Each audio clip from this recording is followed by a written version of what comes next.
In shadowed corners of literature lie the words of H.P. Lovecraft, chronicler of things best left buried. From ancient tomes and crumbling journals, his tales speak of cosmic dread, inhuman gods, and the frailty of the human mind. Welcome to AI Lovecraft, the originals, a descent into the abyss through the voice of the master himself. If you enjoy the following story, please like, subscribe, and leave a comment to let me know what you think. Now let's get into today's story. The White Ship by H.P. Lovecraft. I am Basil Elton, keeper of the North Point light that my father and grandfather kept before me.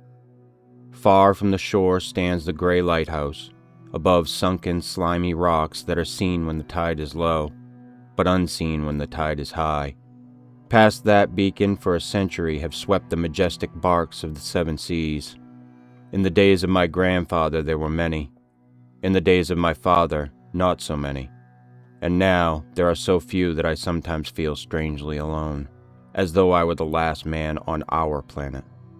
Far from the shores came those white-sailed argosies of old, from far eastern shores where warm suns shine and sweet odors linger about strange gardens and gay temples. The old captains of the sea came often to my grandfather and told him of these things, which in turn he told to my father, and my father told to me in the long autumn evenings when the wind howled eerily from the east. And I have read more of these things, and of many things besides, in the books men gave me when I was young and filled with wonder. But more wonderful than the lore of old men and the lore of books is the secret lore of ocean, blue, green, gray, white, or black, smooth, ruffled, or mountainous. That ocean is not silent. All my days I have watched it and listened to it, and I know it well.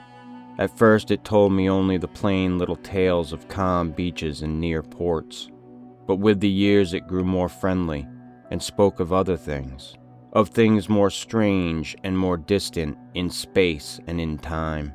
Sometimes at twilight the gray vapors of the horizon have parted to grant me glimpses of the ways beyond, and sometimes at night the deep waters of the sea have grown clear and phosphorescent to grant me glimpses of the ways beneath. And these glimpses have been as often of the ways that were and the ways that might be, as of the ways that are.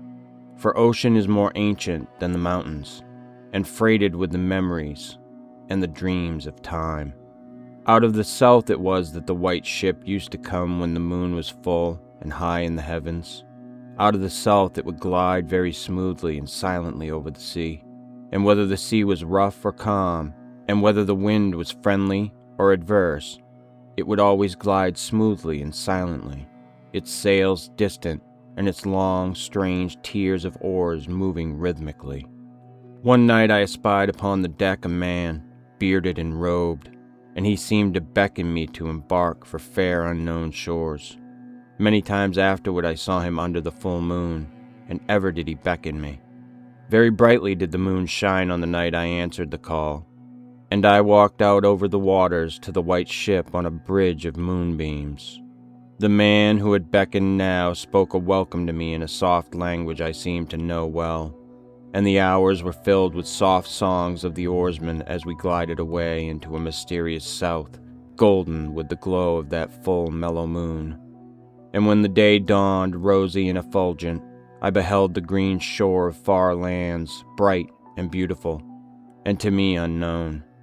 Up from the sea rose lordly terraces of verdure, tree-studded, and shewing here and there the gleaming white roofs and colonnades of strange temples. As we drew nearer the green shore, the bearded man told me of that land, the land of Zar, where dwell all the dreams and thoughts of beauty that come to men once and then are forgotten. And when I looked upon the terraces again, I saw that what he said was true. For among the sights before me were many things I had once seen through the mists, beyond the horizon, and in the phosphorescent depths of ocean. There too were forms and fantasies more splendid than any I had ever known, the visions of young poets who died in want before the world could learn of what they had seen and dreamed. But we did not set foot upon the sloping meadows of Zar, for it is told that he who treads them may never more return to his native shore. As the white ship sailed silently away from the templed terraces of Zar, we beheld on the distant horizon ahead the spires of a mighty city, and the bearded man said to me, "This is Thalarion, the city of 1,000 wonders, wherein reside all those mysteries that man has striven in vain to fathom." And I looked again, at closer range, and saw that the city was greater than any city I had known or dreamed of before. Into the sky the spires of its temples reached, so that no man might behold their peaks, and far back beyond the horizon stretched the grim gray walls, over which one might spy only a few roofs, weird and ominous, yet adorned with rich phrases and alluring sculptures. I yearned mightily to enter this fascinating yet repellent city, and besought the bearded man to land me at the stone pier by which the huge carven gate, Akariel, but he gently denied my wish, saying, "Into Thalarion, the city of 1,000 wonders, many have passed, but none returned. Therein walk only daemons and mad things that are no longer men, and the streets are white with the unburied bones of those who have looked upon the Eidolon, Lathi, that reigns over the city." So the white ship sailed on past the walls of Thalarion, and followed for many days a southward flying bird, whose glossy plumage matched the sky out of which it had appeared. Then we came to a pleasant coast gay with blossoms of every hue, where as far inland as we could see basked lovely groves and radiant arbors beneath a meridian sun. From bowers beyond our view came bursts of song and snatches of lyric harmony, interspersed with faint laughter so delicious that I urged the rowers onward in my eagerness to reach the scene. And the bearded man spoke no word, but watched me as we approached the lily-lined shore. Suddenly a wind blowing from over the flowery meadows and leafy woods brought a scent at which I trembled. The wind grew stronger, and the air was filled with the lethal charnel odor of plague-stricken towns and uncovered cemeteries. And as we sailed madly away from that damnable coast, the bearded man spoke at last, saying, "This is Zura, the land of pleasures unattained." So once more the white ship followed the bird of heaven, over warm, blessed seas fanned by caressing, aromatic breezes. Day after day, and night after night did we sail, and when the moon was full we would listen to soft songs of the oarsmen, sweet as on that distant night when we sailed away from my far native land. And it was by moonlight that we anchored at last in the harbor of Sonanil, which is guarded by twin headlands of crystal that rise from the sea and meet in a resplendent arch. This is the land of fancy, and we walked to the verdant shore upon a golden bridge of moonbeams. In the land of Sonanil there is neither time nor space, neither suffering nor death, and there I dwelt for many eons. Green are the groves and pastures, bright and fragrant the flowers, blue and musical the streams, clear and cool the fountains, and stately and gorgeous the temples, castles, and cities of Sonanil. Of that land there is no bound, for beyond each vista of beauty rises another, more beautiful. Over the countryside and amidst the splendor of cities rove at will the happy folk, of whom all are gifted with unmarred grace and unalloyed happiness. For the eons that I dwelt there, I wandered blissfully through gardens where quaint pagodas peep from pleasing clumps of bushes, and where the white walks are bordered with delicate blossoms. I climbed gentle hills from whose summits I could see entrancing panoramas of loveliness, with steepled towns nestling in verdant valleys, and with the golden domes of gigantic cities glittering on the infinitely distant horizon. And I viewed by moonlight the sparkling sea, the crystal headlands, and the placid harbor wherein lay anchored the white ship. I was against the full moon one night in the immemorial year of Tharp that I saw outlined the beckoning form of the celestial bird, and felt the first stirrings of unrest. Then I spoke with the bearded man, and told him of my new yearnings to depart for remote Cathuria, which no man hath seen, but which all believe to lie beyond the basalt pillars of the west. It is the land of hope, and in it shine the perfect ideals of all that we know elsewhere, or at least so men relate. But the bearded man said to me, "Beware of those perilous seas wherein men say Cathuria lies. In Sauna Nil there is no pain, nor death, but who can tell what lies beyond the basalt pillars of the west?" Natheless, at the next full moon I boarded the white ship, and with the reluctant bearded man left the happy harbor for untraveled seas. And the bird of heaven flew before, and led us toward the basalt pillars of the west. But this time the oarsmen sang no soft songs under the full moon. In my mind I would often picture the unknown land of Cathuria, with its splendid groves and palaces, and would wonder what new delights there awaited me. Cathuria, I would say to myself, is the abode of gods and the land of unnumbered cities of gold.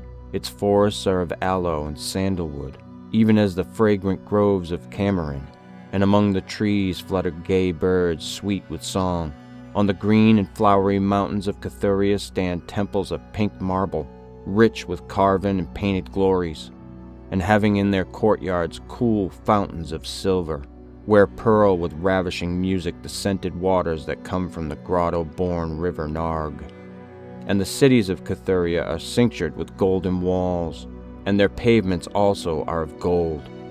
In the gardens of these cities are strange orchids, and perfumed lakes whose beds are of coral and amber.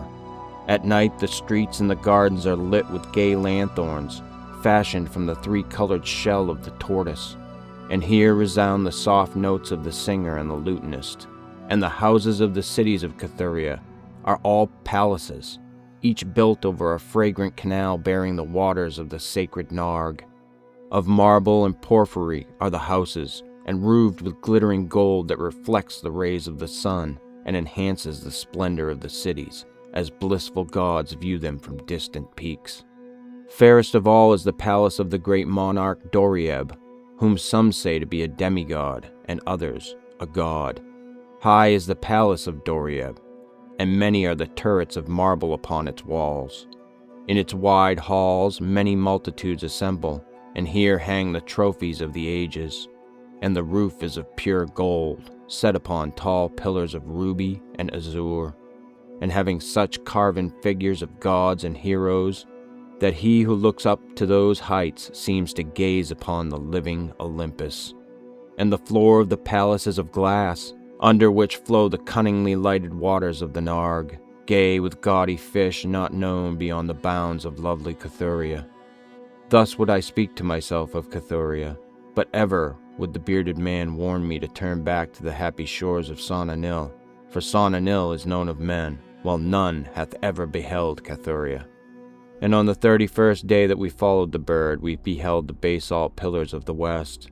Shrouded in mist they were, so that no man might peer beyond them or see their summits, which indeed some say reach even to the heavens. And the bearded man again implored me to turn back, but I heeded him not.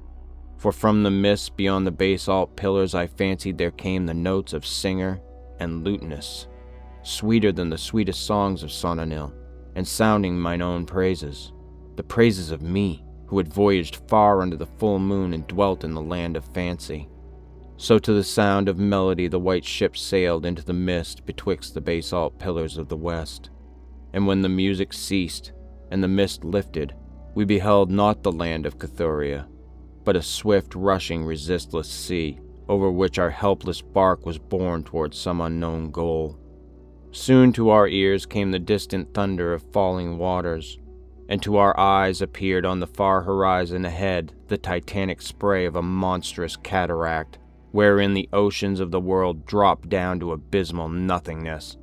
Then did the bearded man say to me with tears on his cheek, "We have rejected the beautiful land of Sonanil, which we may never behold again.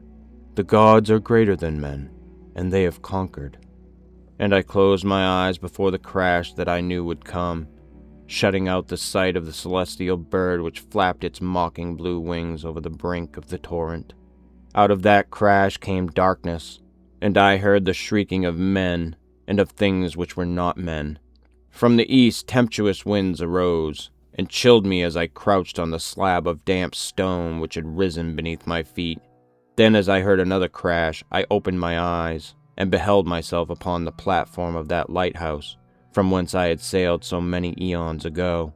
In the darkness below there loomed the vast blurred outlines of a vessel breaking up on the cruel rocks, and as I glanced out over the waste, I saw that the light had failed for the first time since my grandfather had assumed its care.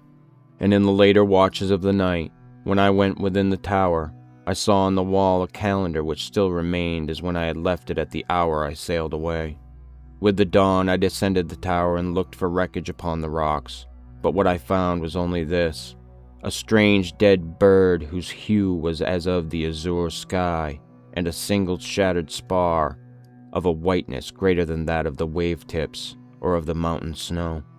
And thereafter the ocean told me its secrets no more, and though many times since has the moon shone full and high in the heavens, the white ship from the south came never again.